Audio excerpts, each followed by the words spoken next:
Getting a tattoo is this incredibly permanent decision in a world that feels like everything is changing all the time. What used to be a mark of the fringe has just exploded into this global phenomenon.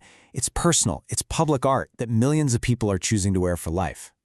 I mean, think about it. It used to be sailors, soldiers, rock stars, but now it's pretty much everyone. Your barista, your doctor, maybe even your grandma. Tattoos have made this amazing journey from being a symbol of rebellion to being a really deep form of self-expression. And the diversity is just wow. We see everything from personal symbols like this kangaroo that have these deep stories behind them to beautiful, intricate designs that literally turn the body into a living canvas. And all this variety, it really makes you wonder about this ancient practice and our modern world. But yeah, it wasn't always like this, not even close. For a big chunk of modern history, at least in the West, tattoos were tied to these very specific, often marginalized groups. They were a sign that you were on the outside, a sailor, maybe an inmate in a prison. A way to signal your identity was separate from the mainstream. So that's the big question, right? In a time where our digital lives can be changed with a single click, why are so many of us choosing to write our stories in permanent ink? What are we really trying to say to ourselves and everyone else? All right, so here's how we're going to break it down in this explainer. We're going to look at this question through 4 different lenses. We'll start inside the mind with psychology, then look at tattoos as a way of communicating, then explore this powerful counter-story of resistance, and finally, we'll wrap it all up by looking at the body as a canvas. Okay, first up, the psychology. What is actually going on in our heads when we decide to get inked? Well, the research gives us some really fascinating clues. So get this. A study of college students at Texas State University found that a whopping 44% had at least one tattoo. Let's just sit with that for a second. Almost half? This really shows you that massive shift from a subculture to the mainstream, especially for younger people. Tattoos aren't some niche thing anymore. They're a totally normal part of how people build their identity today.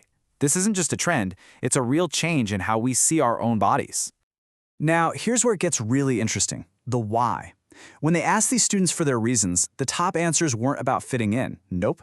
They were all about standing out. To express myself was number 1, especially for women at a huge 88%. And check this out. To be an individual and to be unique are right up there for everybody. So the main takeaway here is that getting a tattoo is fundamentally about being different. It's a conscious choice to say, this is me. But it's not just about wanting to be unique. It's way more complex than that. The research points to this really interesting mix of motivations. For some, getting a tattoo can be an act of rebellion, or even a way to reclaim your own body. This is especially true for women, who might feel like their bodies are constantly being judged. And you see these clear patterns based on gender. Men were much more likely to say they got a tattoo to look tough, while women often saw it as a beauty mark, a way to decorate and own their appearance on their own terms. Okay, so let's build on that. If a tattoo is a statement about being unique, how does that statement actually get communicated? Well, that brings us into the world of communication theory, where a tattoo is way more than an image. It's basically a conversation starter. So, communication experts have this really cool idea. They call tattooing a conversational ritual. What that means is the meaning isn't just in the final tattoo. It's built during the conversations you have with the artist, in the stories you tell your friends when they ask about it, even in the thoughts you have in your own head. The meaning is alive, and it's always being shaped by talking about it. And they break it down into 4 levels, which is super helpful. A tattoo can start as simple decoration, just something that looks cool. Then it can become representation. A lion means strength. But it gets really personal at level 3, storytelling. That's where your own story changes what the symbol means. And at the deepest level, it's identity creation. The tattoo isn't just on your body anymore. It feels like it's a part of who you are. And this is a perfect example of that 3rd level, storytelling. For most people, a kangaroo might just mean Australia. That's level 2. But for the person with this tattoo, the story is that kangaroos can't walk backward, so it's a permanent reminder to always move forward. See? The story is what gives the image its real power. The meaning is made when it's told. Okay, so up until now, we've been talking about tattoos in a context where they're mostly, accepted. But what happens when that's not the case at all? What happens when getting a tattoo isn't about individuality, but about facing some serious social stigma? Let's take a look at Tunisia, for example. Here, the story is completely flipped on its head. Traditionally, tattoos were a part of the culture, for beauty, for spiritual protection, even for medicine. They were marks of community. But today, Contemporary tattoos are often seen as a bad thing, linked with crime, with being immoral. What used to be a community bond has become an act of individual defiance. In this quote, man, this just hits hard. It comes from a young Tunisian man, and it just captures the incredible personal and social price. The tattoo isn't a source of pride, it's a source of shame that he has to hide. It drives a wedge right through his family. And that brings us to a really key idea from sociology. It's called courtesy stigma. And basically, it means that negative judgment doesn't just stop with the person who has the tattoo. It spreads like ripples in a pond to the people closest to them. The family gets a piece of that social disgrace just by association. It's a really powerful way that society keeps people in line. And the fallout for the family is huge. We're talking parents being blamed for failing to raise their kids right. A sibling's reputation can be ruined, maybe even hurting their chances of getting married.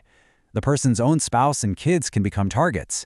A single choice makes the entire family vulnerable. It's a powerful reminder that no mark on your body ever exists in a bubble. All right, so we've looked at this from a few different angles, right? Psychology, communication, sociology. So what's the big takeaway here? How do we pull all these ideas together to really understand what a tattoo is? Well, first off, at its very heart, a tattoo is about creating and declaring your own identity. It's a way of saying, this is me in a world that's always trying to make you fit in. You're taking something that's inside you and making it visible on the outside. Second, we've seen how a tattoo is an invitation to have a conversation. Its meaning isn't set in stone. It comes alive in the stories we tell about it. It's a story on your skin, just waiting to be read out loud. And finally, and this is maybe the most important part, a tattoo acts like a mirror. It reflects the values, the fears, and the rules of the society it's in. Whether it's accepted or rejected tells us way more about the culture than it does about the person wearing it. The exact same act can be celebrated as art in one place and condemned in another. There's a quote from the research that just nails it. A tattoo is a social text. It's never just for you. The second it's on your skin, it's out there in the world, and everyone gets to read it, judge it, and interpret it, whether you like it or not. So that leaves us with one last thing to think about. Whether you have tattoos or not, your body tells a story. The real question is, in this constant back and forth between who we are inside and the world outside, who really gets to write the final word? Is it you, or is it the society that's reading your story?